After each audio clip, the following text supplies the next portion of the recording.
everybody, and welcome to TableTakes. Today is February 9th, and guess what? Tomorrow will be Lunar New Year. So if you happen to be the year of the dragon, happy Dragon Year to you all. I see so many beautiful, lovely faces that are all beautiful and lovely. All of you, beautiful and lovely. And you know who we're going to start with? We're going to start with Noir. How was your week this day? My week has been busy. A lot of working at the big boy job. I what else have I done? I suppose I'm getting ready for the Super Bowl, but I hate both teams. So um, there's that. I watched the Grammys. That was fun. Are you All right. excited to find out if Taylor Swift is going to make it to the halftime show? I am I am excited to see if she stays with Travis Kelsey if he loses. Dang. I Oh, The dang. meme going around TikTok is like it's Travis Kelsey after the game, like, I'm sorry, babe, we did the best we can. He's like, it's okay, like while stepping backwards away from them, slowly fading away.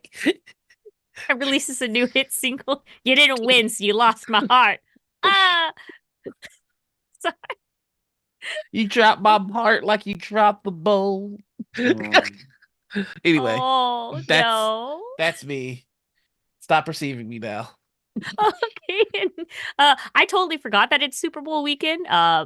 Blank my mind, but that's fine. You know who doesn't blank my mind? Anita, what have you been up to? I have been. I've actually been pretty busy for commissions. We're going to get into this a little later in the show, but I've got a project that I'm working on for Zine Quest for a company, and I'm very excited about it.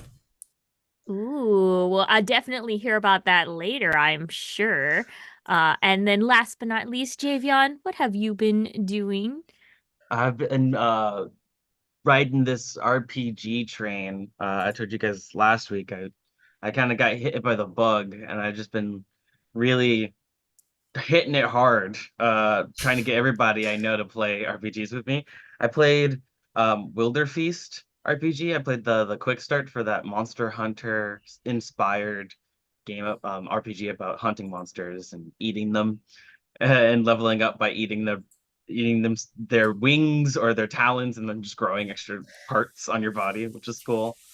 But I also I got tired of waiting for people to play with me, so I played a solo RPG called Fetch My Blade. That was recommended to me by the Polygon article that we had read recently.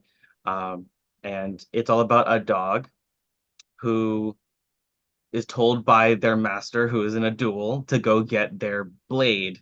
So instead of journaling about the fight, it's all about you running to the house and trying to not get distracted, and then grabbing the blade, and as it talks to you, trying not to get distracted.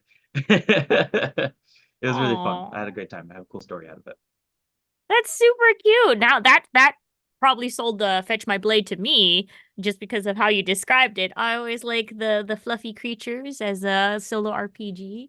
I guess not really much has happened to me this week. I finally got on a cleaning schedule for my house, and my house has been slightly cleaner than before, so I am proud. Give myself a star for that. You know, sometimes organization is hard, but you want to know what isn't hard is the topic for today. Not today's topic, but like just starting with the news, and we're gonna be going off because this is Gen Con. Anita, what do you have to say about Gen Con that's opening up Oh, soon? I've got a lot to say about Gen Con. Actually, Gen Con badge registration opens on Sunday. So we've got badge registration open on February 11th at noon Eastern time. That's for trade day badges, press badges, 4 days and single days. We are encouraging badges to be shipped to your home. Skip that will call line. And the last day to pick shipping is June 16th for US addresses only, of course. Um, and badges bought before 11:59 p.m. Eastern Time on February 23rd are eligible for housing block. Housing registration will open on February 25th at noon Eastern Time. And also, event submissions are now open. So you can also submit for events if you want to run a game at Gen Con, or if you want to host a panel, sign up to do some events. Um, Also, in Gen Con news, don't panic, but the online portion of Gen Con Online is going away this year. We are moving away from any of the online hosted events and that sort of thing. But I will say that any of the streaming that you see from GCTV, it's all staying.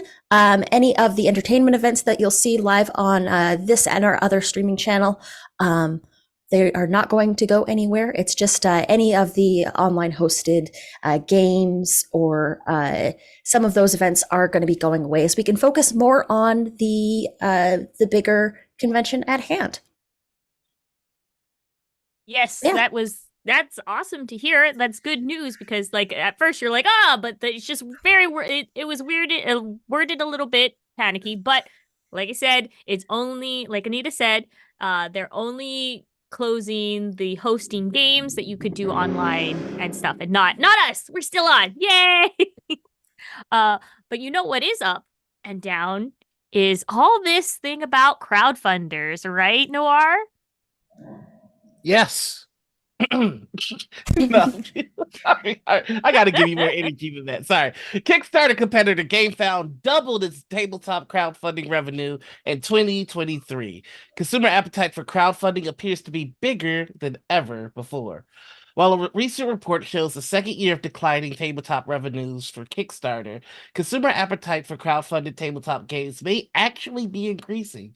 Data shared with Polygon shows that the Poland-based upstart GameFound had a record year in 2023 with revenues from crowdfunding soaring by 98% to $56 million last year.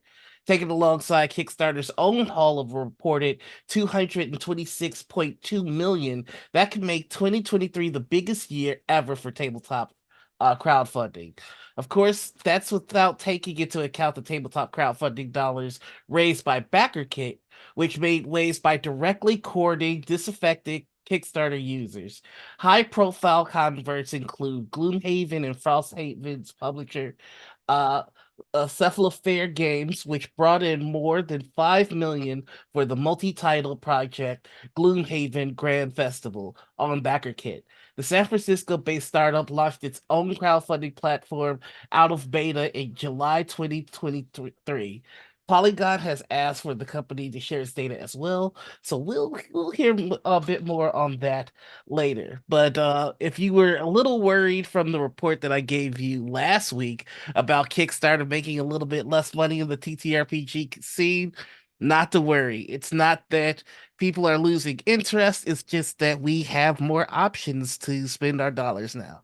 So, what do all of you think? I think this is definitely in contrast for how they were doing just a couple of years ago. I mean, you look back in 2022 and they were making a dent, they were making some waves, but they weren't doing so hot. And now GameFound, even BackerKit as well, we're seeing way more options for gamers. Plus, a little bit more trust in the platform, considering that GameFound has the built-in backer fulfillment, the campaign fulfillment, like right there, which Kickstarter was using anyway. I think goes a long way to help people feel like they can really trust it. Speaking for myself, and how much I got scammed last year on Kickstarters that I backed that never got fulfilled, and then just nothing came of it. Right? I think that's what people are looking for, some more security. No, definitely. I agree. Competition is best for the consumer. If it's only one source we're going into, like it was before with just Kickstarter, and now we have BackerKit, we got GameFound. Now it's at least easier for us to like look and see the different options and maybe get better price points, depending on how things. And I hope this makes it so people will realistically put prices. Like I knew at a certain point Kickstarters, a lot of Kickstarters would put it at a lower price to something that they couldn't produce the game because they wanted to be funded in X amount of time. And I hope with this that people learn to break away from that and actually put the prices that they need so we can realistically put in what we need to put in to support them and not just be like, I know you wanted to give us $100, but we actually need $200, please. I don't mind supporting artists. I just want you to tell me the price up front. But yeah, no. Anita, do you have anything to say about this? I think it's really interesting that the highest funded I guess the highest funded game found game of all time, Nemesis, is actually the highest funded tabletop game of 2023. That's over all of the different crowdfunding sites. The GameFound has the top earning game. And just to be a new competitor straight out of the gate, that's really impressive. Indeed. Indeed it is. Sorry, I had my mouse wasn't working for a second. But yeah, no, indeed it is. And that's just a lot of good news. So hey, hype to the hype, more competition and more coming in, and hopefully just better for the community in general. You know what is great for the community? It's that time of the year, the favorite time of the year. Javon, what time of the year is it? Black History Month. Oh wait, no, you're probably referring to Zine Quest, aren't you? Yes, Both. Zine Quest. Zine Quest, it's that time of year again where we get tiny little RPG zines for tabletop. It's awesome to see indie creators getting a chance to shine. We get small projects where you get to use that constraint to unlock your creative potential a little bit, you know? Whereas zines are sort of like magazines, but smaller, you know? It's just fun to have a tiny little pamphlet-sized RPG that you can run, maybe even a little supplement that you add into your favorite 5e campaign or something like that. We always find weird and like wacky stuff, and I'm very excited for once again Zine Month coming to 2024 this month. The best way to check it out is if you go to Kickstarter and you look up the Zine Quest tag, or you can just click the link in the Twitch chat down below there, and you'll find a bunch of really cool Kickstarters where you can back something if you think it's cool. Some Mork Borg content is always fun. My personal favorite so far is one called Thrifty Trades of Fae. If you want to play through more thrift shops with elves, you can definitely check that one out. It's already fully funded. But there are a bunch of other campaigns that could certainly use your help, so definitely check it out. How do you guys feel about doing the Zine Zone this month? I think that'd be pretty cool. Yeah. Yeah. And kind of as I mentioned earlier, I'm actually on the graphic design team for a Zine Quest project called Metanthropes. It's superpowers, but a little bit different from your average superhero. They're superpowered, but not superheroes. How much work have you put into it so far? Currently, I'm the layout person, so I have things that need to get put into. I basically make all the stuff pretty. That's my job. So far, we've got our little preview mock-up that we're working on, and the system is really interesting. It's a D10 system, and there's degrees of success and failure on it. That's awesome. Yeah. Well, I hope it goes well. I hope you give us a little preview of it whenever you get a chance.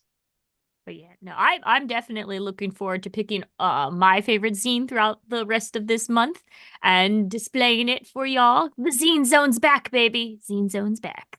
But yeah, no, it's gonna be it's also good to just see what new kind of mechanics people make during this year, and just get your hands on it. And you want to know something that I would like to get my hands on? Guess what? I'm taking over this stream right now. And you wondered why? Because I have something I really want to talk about. This is something that we haven't done in a while, in quite a bit. I am going to do a discussion topic where all of you are forced to hear what I have to say about a given topic. And what I have today to talk about is something called Jubensha. So this is thank you to all the various sources that I am going to list right now that give us a little bit more information of what Jubensha is. So thank you to Quinn Smith at People Makes Games, Zhang Yu at HKTDC Research, and also Kamiba Gorbanpour. I practiced that name earlier. I'm so sorry. At Dicebreakers for this. So if you guys are not familiar with what Jubensha is, it's a sort of LARP and mystery murder, mystery murder, and it's absolutely exploded in China. So it all started with the French murder mystery game called Death Wears White. It never really caught up, of course, in the English-speaking world, but in 2013, though, it was translated into Mandarin and it became like a huge hit in China. So it followed from that. It started from like a popular Chinese TV show that created the 1-4 format of the game, but having celebrities solve the various murders over the course of the season. Of course, that is how it gained popularity.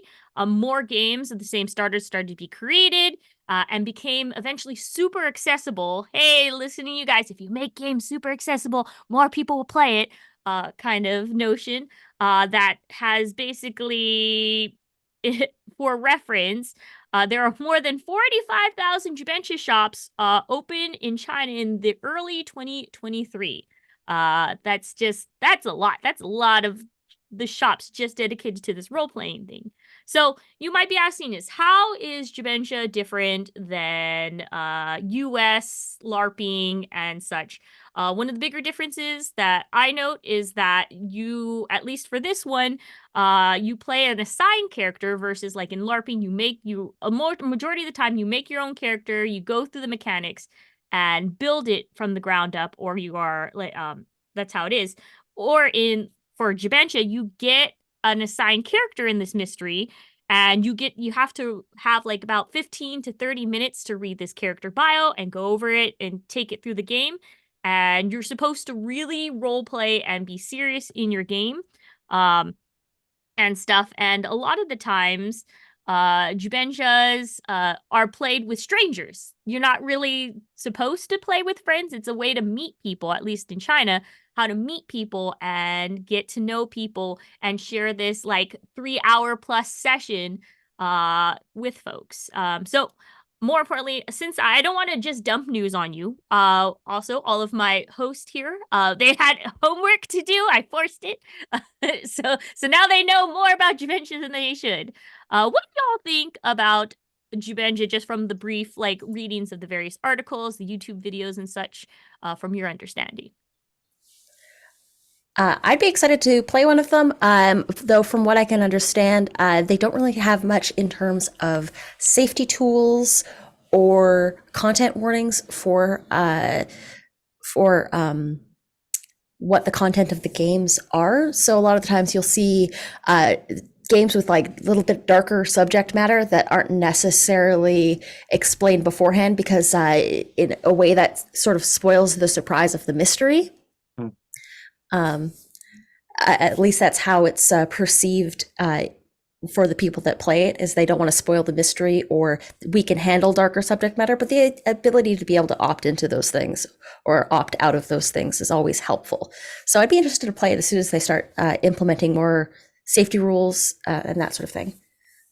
I Oh, think no, it's pretty definitely. crazy that there are so many different shops. Did you say 45,000? 45,000 Jubensha shops, not including the ones that are whole villages of Jubensha folks that That's crazy. do like they're a reenactment village essentially. Wow. So Yeah, I mean, I don't feel like I've actually ever done a proper LARP. I've done a couple of murder mysteries though, so this is giving me sort of those kinds of vibes as well. I don't know if you've ever saw that Netflix series Murderville, but it's kind of a similar feel, except that it's mostly scripted, except for the one person who the celebrity guest that they bring in who doesn't know anything, and they have to solve all of it on their own with all the scripting helping them out around. It's really funny. It's mostly comedy.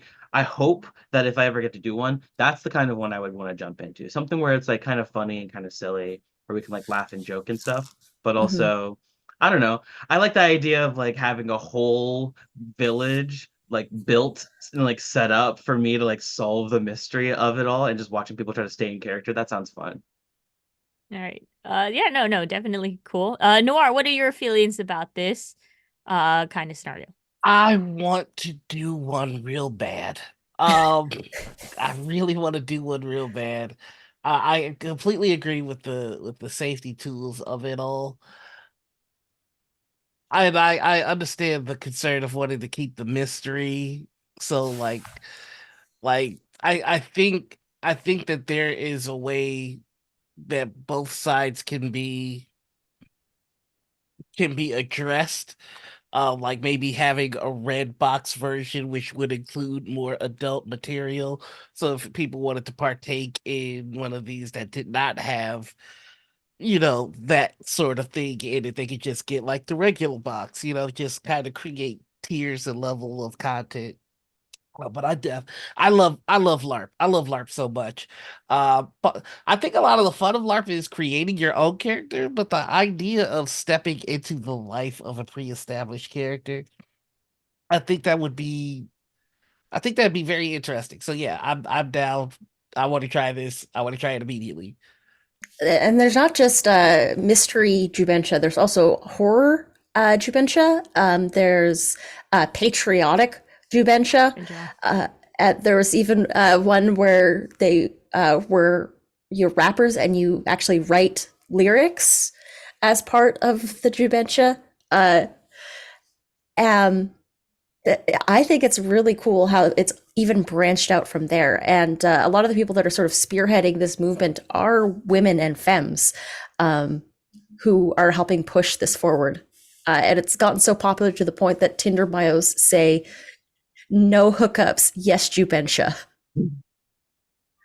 No, I definitely, if this was marketed towards theater kids, I can see it. And I also agree that is a big thing that they warned about, especially for us as a Western audience and such, how we like correlate between, oh yeah, like murder's fine, but anything else is kind of hard, which is unfortunately the case with all of us. They're like, murder, it happens. But the other thing is that it is very important, and I do appreciate that even in this role playing, we're trying to like integrate safety tools in a lot of things. And even though, yes, exactly, if there was maybe tiers of like, hey, maybe let's not include this, or like, can I get a censored version or something like that? Like in terms of like taking that, like, is it that very important to the character's plot? In some ways, yes, in some of these games, but that's why it's good to curate a little bit more if it was to be brought over. So the bigger thing is that a lot of people, the murder part of it is actually kind of like a background thing. Same thing with the game master of this. A lot of Jubenchas have somebody that does lead everything, but it is mostly integrated with character interactions and such things like that. But the bigger thing of why this is so popular is that people want to cry, like it's supposed to be a bonding experience with people you don't know. So you then have friends like to create new friendships because you then share this very emotional roller coaster that is the game scenario. And somehow, boom, you go out, get a drink afterwards and be like, hey, that was some messed up stuff that we, we had to go through. I can't believe you acted out that XYZ character. Good job on that. So I like that camaraderie that maybe a lot of folks aren't usually getting when it comes to some LARPs. It depends, because there are some people who do Nordic LARP, which is supposed to be very harsh, very like you get your hands dirty kind of thing. Or mega games. Like I've been a part of mega games, and I'll tell you that mega game made me very upset. So I ended up not really talking to some people because I got never mind. Sorry, I got very passionate. But the thing is with those games, at least there's a buy-in as well for the Yes. content that you're signing up for. With a lot of Jubensha, you're going in without knowing really what you're playing or who you're playing. So there's a lot of like, we might be surprised by this. At least with like those, with the more hardcore Nordic LARPs, there's like that. There's still that level of like, I am still buying in because I know that this is what I'm going to experience. Like that's the safety tool that's in play. It's still really interesting though to see how it differs. Yeah. So another thing that I kind of wanted to bring Jubensha's up is because that one, I would like to play it here in the United States if they can translate it a little bit better, or have more than 2 versions of the game that they have right now. But another thing is that Jubensha is now so big, it's attracting the Chinese Communist Party and their censors. So, a lot of times we don't really realize there's a lot of like things that they can show to the general public because the government sanctions that it's not allowed and we shouldn't do that. That's what's happening with Jubensha right now. So they're increasing their efforts to crack down on games that include themes of violence, gore, and crime, and to instead promote patriotic Jubenjas that, at least in my opinion, sound very propaganda-ish. I mean, I understand needed to censor a little bit more of violence, gore, and crime, but like that should be an option that I could take it away from the game, not is that you're not allowed to have it at all. What is your feelings about censorship on that end? I don't like censorship. I genuinely don't like. Just let it fly. Like, I mean, I think as long as everybody is informed about what's happening, then everything should be good. I just personally don't like censorship, but that's me. Mm-hmm. Anything Uh, else? Yeah, there's certain, we mentioned earlier that there's Jubensha that are TV shows. Now for some of the more crime-based or murder mystery-based ones, you'll have Jubensha where um, during the TV show, there'll actually be a judge on a panel, like an actual law judge, who will tell you what the penalty for if you were to commit this crime that is being portrayed in this Jubensha. If you were to actually commit this crime, here's what you would do. Like, here's what would happen to you. Which is just an interesting way that that China's censorship laws sort of apply to it, the way that they're almost beginning to sanitize a few of these or promote ones that actively have patriotic content or propaganda content. Yeah. Well, I mean, I'm glad that we got into I honestly love this rabbit hole that I went into, because then I got to see a whole bunch of various different like LARP scenarios. Of course, like if you guys go to Gen Con, I've been in many LARP sessions there with a lot of puzzles, a lot of like Cthulhu-esque themes or very like government political themes. And yeah, it's interesting, and I would like to see this hopefully come around, maybe even featured at Gen Con one of these days. But I do make the push of like, hey, at least you guys are knowing about this, and hopefully that helps bring it over so we can get our hands on it, and so I can go ahead and sign up for something that isn't just like a escape room and have like my very fancy murder mystery party that isn't really about the murder but more about how we can emotionally scar people. you know I hope you guys enjoyed that discussion with that, and I feel like with that we should lead straight on to something that also makes people feel feelings about Kickstarter projects. Anita, what are the feelings you have to feel about those feelings?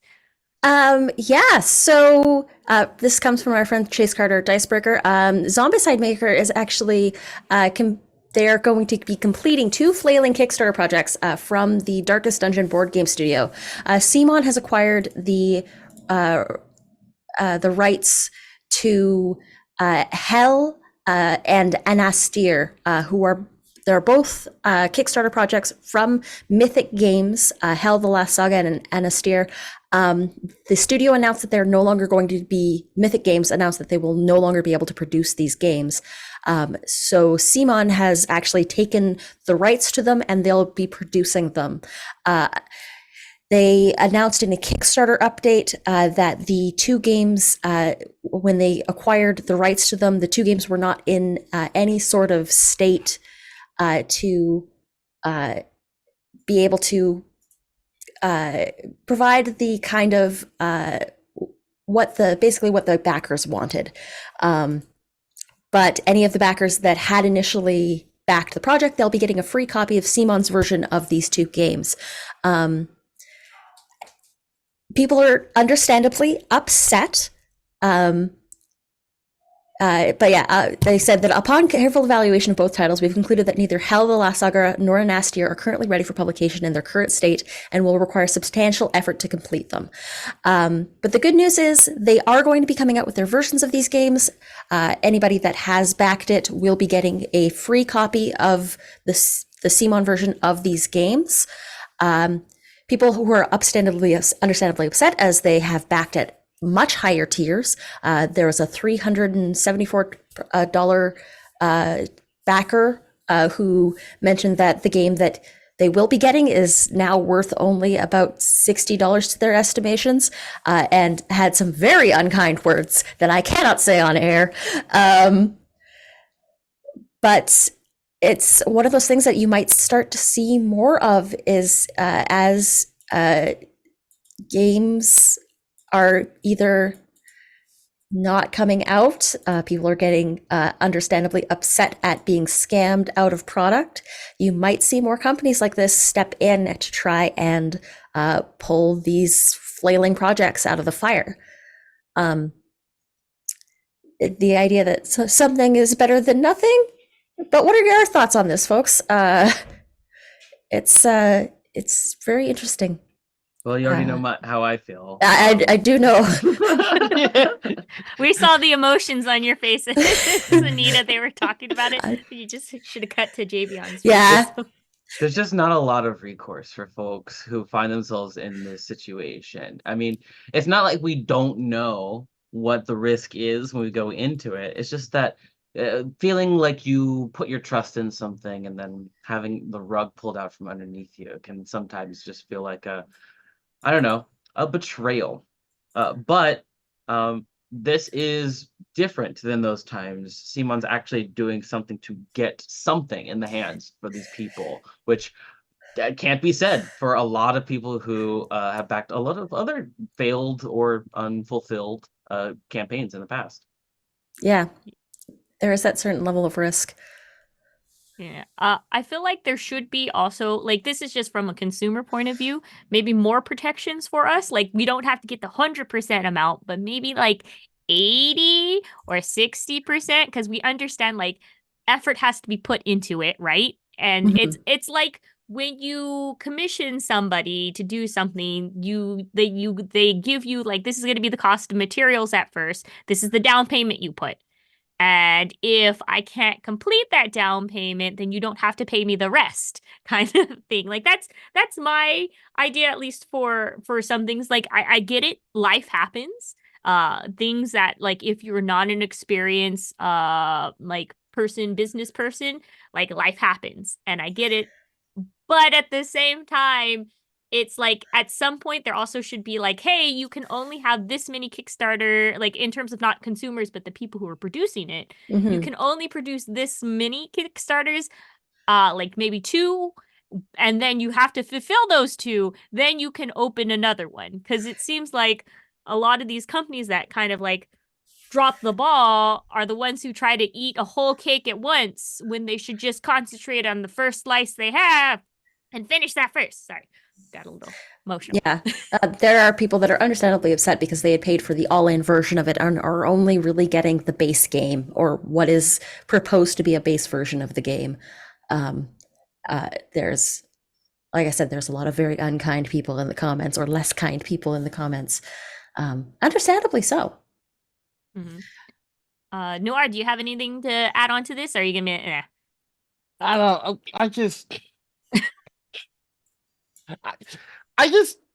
I don't trust Kickstarter a lot myself.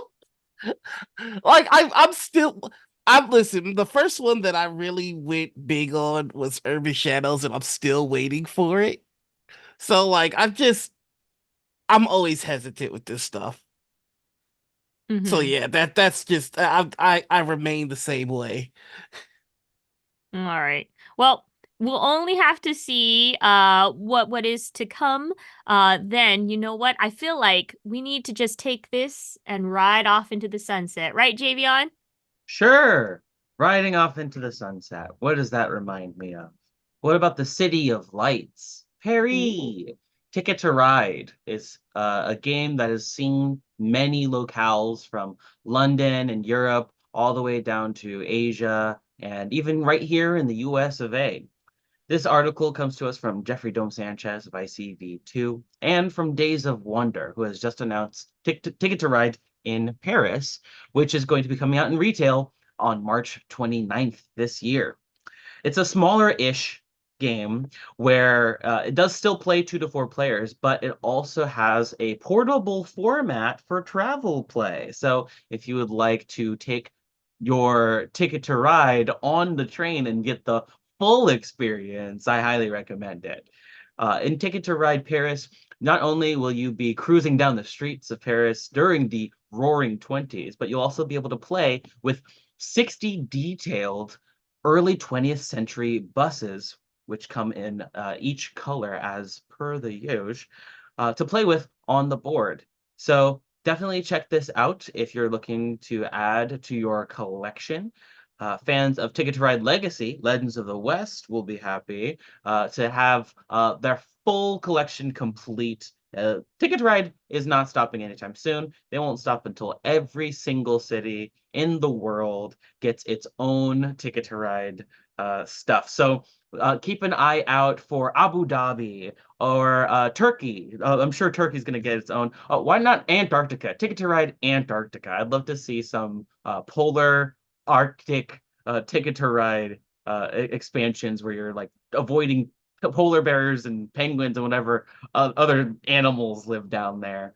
But the point is definitely check out Ticket to Ride Paris. It's only $24.95, and it's coming out later this year. It's a pretty short article, but for the Ticket to Ride heads out there, don't worry. I will always make sure to report on any new stuff that comes out for you. Oh, thank you, Javion. I'm sure the train heads will appreciate it very, very much. Now, I think we should look to the stars and launch off at Anita. What do you got? So Starfinder second edition is set to launch at Gen Con.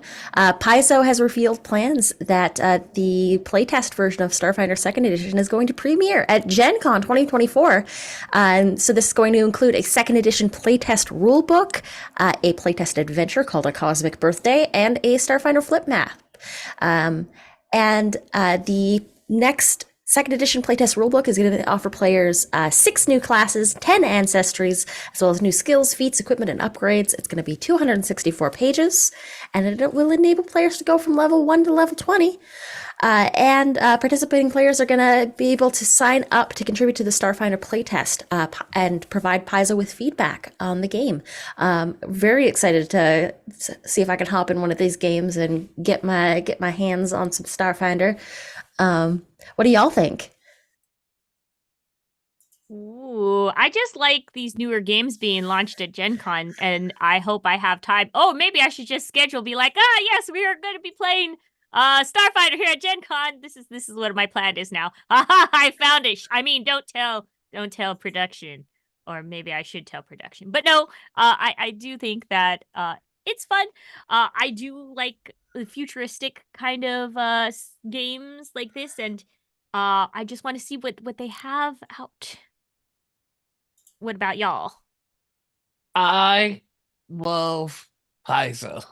There's just I can't hide it. I'm not going to. I want this in my hands right now. Like I love Starfinder. Haven't played it, but I love Pathfinder, so I'd imagine that I love Starfinder. It's fun. And the thing that I love most about them is that they are they blend together. So like you can have your Pathfinder characters end up in a Starfinder game, and the rules essentially function the same. So it's perfect. I want it. Give it to me now. Mm-hmm. Javion, you've been on the RPG bug. Are you True. starting to like think about maybe consuming this into your repertoire? I'm not a sci-fi nerd, unlike all of you other culture swans. Unfortunately, I missed the boat on that one, but I'm always happy to see people at Gen Con lining up for some new product. It's always good to be on the ground floor and know what it is ahead of time, so I'm not wandering around seeing big lines and not sure what's going on. So yeah, definitely when I see people wearing their space goblins cosplay out in the hallways, I'll know exactly who to thank. All right. Well, yeah. Well, thank you, Anita, for bringing this up that we can mark on our calendars. And hey, badge registration is open again. Maybe you should go sign up while the getting's good. You know what? I feel like for our last article, we need to go in and just fall into it, or maybe fall out. Noir, what do you think? All right, so let's get into it, everybody. Fallout Factions Battle for Nuka World. So, this is Fallout's fast-paced PvP skirmish action system made by Modifius, which listen, I played their Skyrim game. Love it. Have not played their Fallout. It's not really my scene. But you get to meet the gangs of Nuka World. Lots of cool new figures involved in all of this, and I'm excited for it. I think we need more PvP games. But from the veteran designer James Hewlett, who worked Necromunda, Titanicus, Hellboy the board game, comes Fallout Factions, a brand new fast-paced tabletop skirmish game where crews of raiders battle it out for control of Nuka World, America's #1 vacation destination turned brutal wasteland battleground. So if that is your scene, check it out. What do you all think, though? You wanna go to the desolate future that doesn't look too far off from today and fight it out? I mean, as long as I can have dog meat by my side, that's all that matters. And you cannot. That has to be like dog meat has to be immortal, even though spoilers in the game. I Is don't know. dog It's meat a already person? been no dog meat is the dog companion you can get. The dog is called dog meat? Yes. Yes. Okay, Uh, sure. there's mods, so I mean, I guess spoilers, the game's been out for a while. Dog meat, there's no choice, he dies at some point. But that's why I said if you do this on the game, you have to make dog meat immortal. There's actually no way of saving it. They just give you something to love to only rip it away, far away. Sorry, that took a dark turn. I played it. I played the game. I'm not a I'm not a shooter game. Monty, listen. But yeah. So in any case, No, we're not. it's interesting. No. I need to talk to you, Monty. I can't help but notice that in these last couple of episodes, the deeper into the episode we get, the darker you get. Don't you know there's only you okay? darkness in my soul? Light on the outside, but darkness. Like I think Deeper your and deeper. last 3 crowdfunders have been sad the game. Where the longer you play, the sadder you get. Are you okay? Do you need a hug? Oh no, I'm good. But it's like how like Juichi, who does a lot of horror comics, versus like Ghibli. Junji Ito, who does a lot of horror comics. It looks like there's a lot of death and gloom, but it keeps me happy. It's the twisted sense. You gotta love it. You gotta love the dark, because only the darkness can you see the light. Kind of thing. But yes, in any case, you want to know what? I think this is a good way to go objection and go to court. Welcome to Crowdfunder Court. Here come the judges. Prepare to be judged. All right, court is now in session. Hello and welcome back to our crowdfunder. And for all of you today, I'm stealing the thing again. I've been stealing all of the attention for stream today, and I hope you guys are okay with that because you have no choice. Up for grabs I have today is called Legend in the Mist RPG, a rustic fantasy RPG based on the acclaimed city of Mist. If you guys don't know, I have this game. And I've been playing it. It's been a tale of journey and peril where the choices transform the gameplay. It's a so instead of a modern RPG like in City of Mist, this is a fantasy tabletop RPG or a Tater Pigs.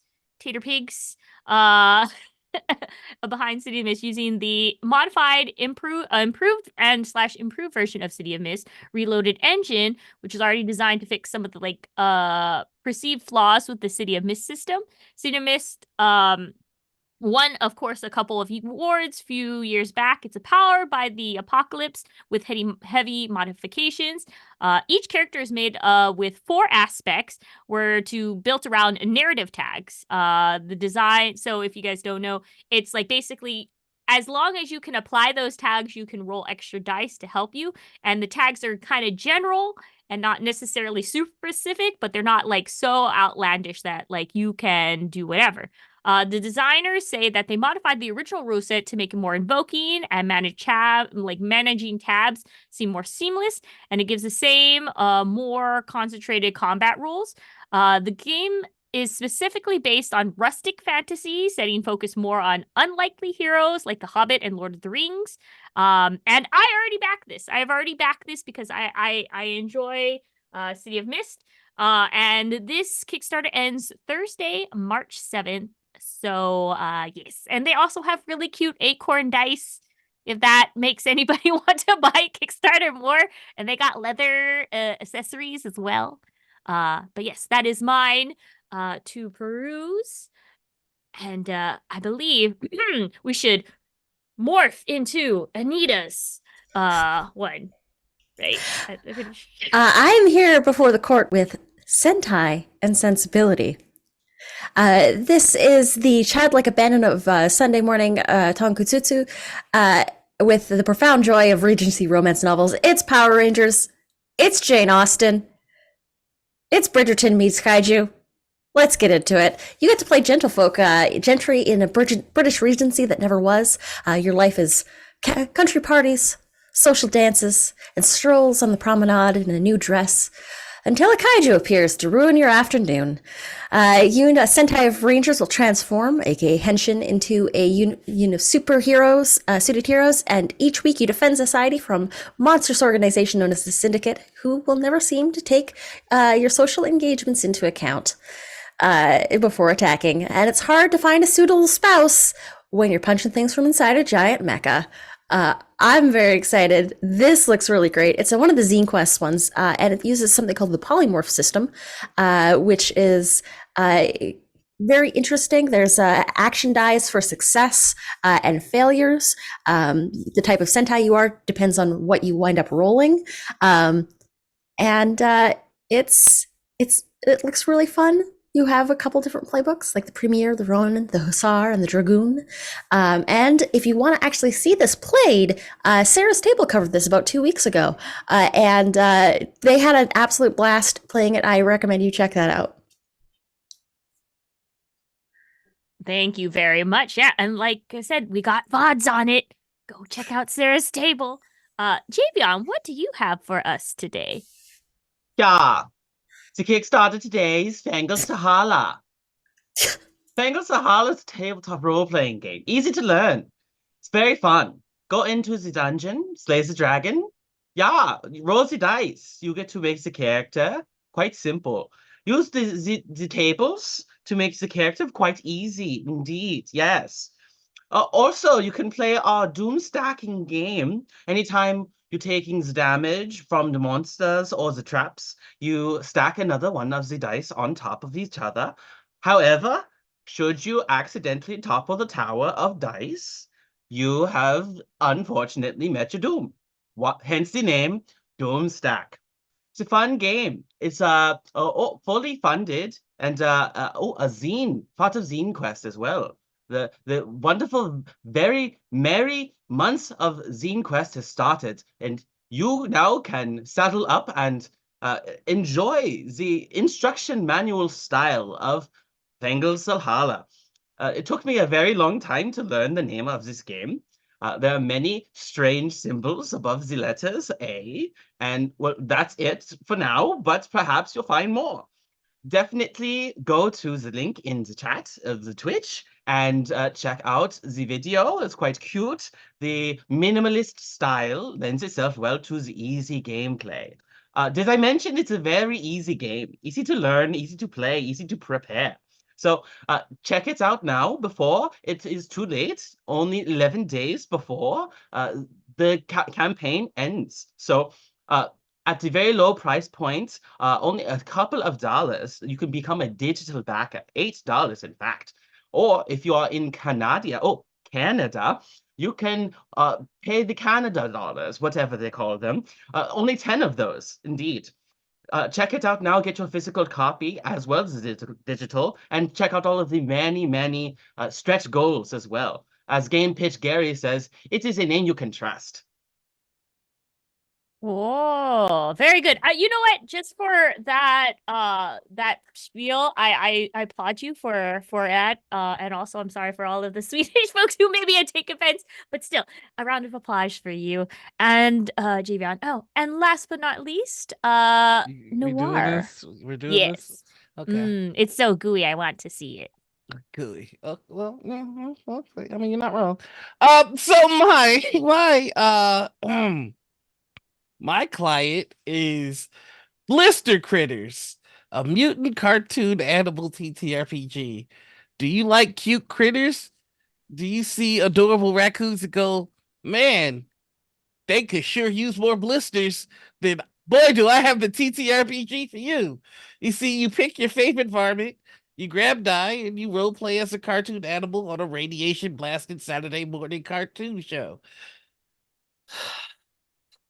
The humans are gone, just like the ozone layer, and the world they left behind is overflowing with danger. Enter Blister Critters, the new TTRPG role-playing game by Odd Gob Games and Stillfleet Studio. In this innovative and surreal game, you play as a small animal who can wield bizarre mutations called blisters, as well as physics-based physics bending nonsense powers. These strange abilities, artfully developed by the grit system, will help you survive in a vast, cruel suburbia populated by fellow critters and their feral counterparts, beasts. Luckily, the humans left behind a near infinite amount of stuff. Yes, that's the game term. And you can arm yourself with, trade or hack apart, and reassemble using Blister Critters' simple crafting rules. Just watch out for the self-aware blistered stuff, aka bliffs. If you stepped into the world of if you stepped into the world of Ren and Stimpy or SpongeBob, or if you enjoyed wandering home but wanted to set your game in Anytown, USA, or in Gamma World, this is the game for you. Either explore, thrive, and die as a critter, or live long enough to see yourself become a beast. That's my pitch, y'all. Cute animals with blisters. See, you're questioning me earlier, Noir. All right, just gonna call it out there. Call. This game had a pledge goal of $5,000.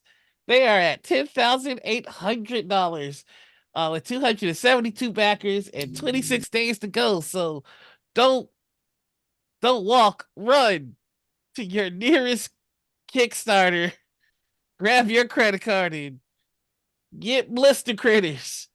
All right. Thank you so much for that. Everyone, for your crowdfunders. I appreciate it all, and they're all great. But also, next week, we got Zine Zone coming back. So all of these Kickstarter crowdfunders are going to be going out over there. And it's all about the zines next week. Speaking of that, since Javon, you're the one who brought up the beautiful Zine Zone, why don't you take us out? Thank you, everybody, for joining us for another amazing episode of Table Takes. But don't go far, because in just a couple hours, we have Sarah's table once again. Sarah's got her hands full with a cottage inhabited by a band of misfits who are doing their best to protect a baby dragon. Check out this episode of Cottages and Cerberus. Now, all times that I'm about to announce are Pacific. On Mondays, we have Peter versus the Machine at 9 a.m. We've got Dress to Quest at 6 p.m. And on Tuesdays, it's Vampire the Masquerade with Indie by Night at 7 p.m. Wednesdays, we have Miniature Painting with Path of the Brush at 4 p.m. Then, of course, Table Takes plays at 6 p.m. On Thursday morning at 10 a.m., we have Blood on the Clock Tower, and you can join us again at 5 p.m. that same day for some Shadowrun from Roll with Rem Alternus. And of course, on Fridays, as usual, at 2 p.m. Pacific, we are right back here for more TableTakes. Thanks to the Gen Con TV crew, Marcus Mays, our producer, Steve Connard, Sarah Moore, and Tanel Lovett for helping us look so good. Thank you to all of my delightful co-hosts, Bonsai Baby, Noir Enigma, and of course, our guest, Anita. Thank you so much for joining us once again. And thanks most of all to you for watching and hanging out with us in chat. Remember to follow Gen Con TV for more of the best 4 days in gaming all year long, right here on twitch.tv/GenConTV. And actually hit the follow button if you can reach it. I know it's kind of far away, but just slide on over, find the button, click it, and then you'll have all of the notifications for whenever we go live.